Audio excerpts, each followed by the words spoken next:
बिस्मिल्लाहिर्रहमानिर्रहीम अस्सलामुअलैकुम। मैं हूं इरफान इखलाक और आप देख रहे हैं अपना बाग ऑफिशियल यूट्यूब। अफगानिस्तान के खिलाफ अहम खिलाड़ियों को ड्रॉप करने का फैसला कर लिया गया है। अफगानिस्तान के खिलाफ सीरीज़ के लिए कई अहम खिलाड़ियों को आराम देने का फैसला किया है। ज़राए के मुताबिक निस्बतन कमज़ोर टीम के खिलाफ अहम और सीनियर खिलाड़ियों को ड्रॉप करके नए और नौजवान खिलाड़ियों को मौका दिया जाएगा। बाबर आजम, मोहम्मद रिजवान, उस्मान कादिर, हसन अली, शाहीन शाह अफरीदी, सोएब मकसूद और हारिस रऊफ को टीम से ड्रॉप करने का फैसला किया गया है। पाकिस्तान और अफगानिस्तान की क्रिकेट सीरीज़ सितंबर के पहले हफ्ते में होने का इम्कान है, लिए कौमी टीम का ऐलान 2 रोज़ में मुतवक्किल है। पाकिस्तान क्रिकेट बोर्ड ने अफगानिस्तान के खिलाफ सीरीज़ के लिए कैंप लगाने का फैसला किया है। ज़राए के कहना है कि अफगानिस्तान के खिलाफ वनडे क्रिकेट टीम का कैंप 21 से 28 अगस्त तक लाहौर में लगाया जाएगा।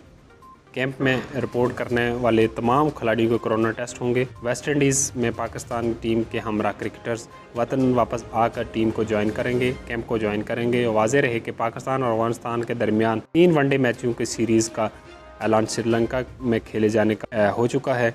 अब इसके अलावा आपको अगर हमारी वीडियोस पसंद आती हैं तो वीडियोस को लाइक करें, वीडियोस को शेयर करें और चैनल को सब्सक्राइब कर लें। अगली वीडियो में फिर हाजिर होंगे, तब तक के लिए अल्लाह हाफिज़।